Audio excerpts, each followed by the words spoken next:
Жалал Абад медициналык окуу жайына да башка окуу жайларындагыдай эле онлайн түрүндө абитуриенттерден документтерди кабыл алуу жүрүп аяктоо алдында турат. Бирок бул окуу жайына окууну каалап катталгандардын көпчүлүгү атын атабоону суранып, бизге төмөнкүдөй маалыматтарды беришти. Окуу жайынын онлайн тиркемесине кирсеңиз, аттестаттарын тапшырган абитуриенттерди көрө аласыз. Алардын айрымдарынын тушунда алган балдык көрсөткүчү көрсөтүлгөн. Айрымдарыныкы 0 болуп катталган бойдон турат. Маселе дал ушул жерде турганы айтылат. Мисалы, бал коюлган абитуриент Жалал Абад медициналык окуу жайына окууга өтүү үчүн болжолдуу түрдө 30 000 сомго чейин пара берген. Ал эми балы 0 болуп турган башка бир бүтүрүүчү акча бере элек. Ошондуктан ал азырынча ушундай нөлдүк көрсөткүчтө турат. Бул тууралуу ачык айтуудан коркушат. Анткени акча берип окууга өткөндөрүнө да, бере электерине да ашыкча көйгөйдүн кереги жок экенин айтышат. Бирок окуу жайдын жетекчилиги бул маалыматтарды четке какты. Кээ бирлериники коюлган, кээ бирлериники 0 бойдон туруп калган. Бул жерде таза жанагы коррупция бар дегенге кандай жооп бересиз?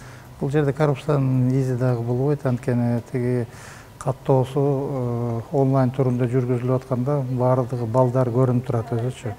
Азыр ушу биздин ушул маселе боюнча Кыргызстанда биздин спуздар деген группабыз бар, ошол жерде деле көтөрүлүп атат.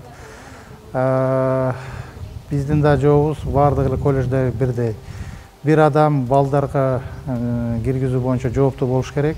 Анткени 2, 4, 5 адамга коюп койсоң, ката кылдырып жана туура эмес киргизип калган учурда жоопкерчиликти табуу кыйын болуп калат, жооптонуучу.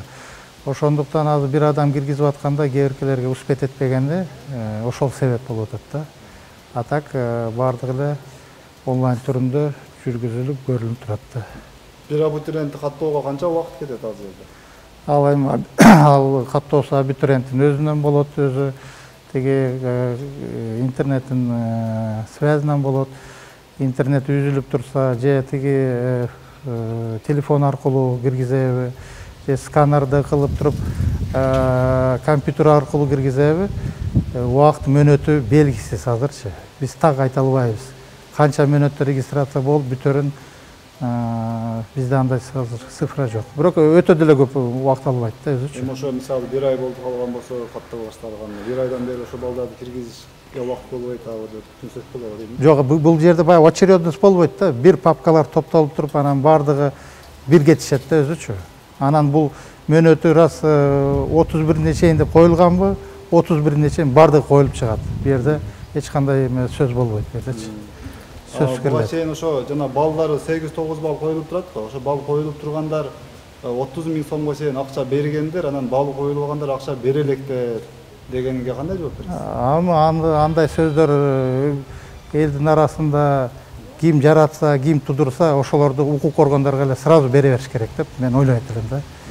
Ким ошол жерде жок, андай бизде жок деңчи. Эгерде баягы биздин абитуриенттерге тууган уругу болобу, ортомчу болобу, мугалимдерибиз болобу, кимиси акча талап кылса, андайларды түздөн түз мага да кайрылса болот, жана укук органдарга берсе болот сразу элечи. Андайга жол берилбейт эч жерде. Окуу жайына тапшыруу учурунда акча талап кылуу фактыларына күбө болсоңуз, укук коргоо органдарына кайрылыңыз. Сиз кайсыл бир билим берүү мекемесине окууга кирүү үчүн да, баа алуу үчүн да эч кимге акча берүүгө милдеттүү эмес экениңизди түшүнүңүз жана мыйзамды сыйлаңыз. Өткүрбек Рахманов, Акниет Кеңешев, Регион.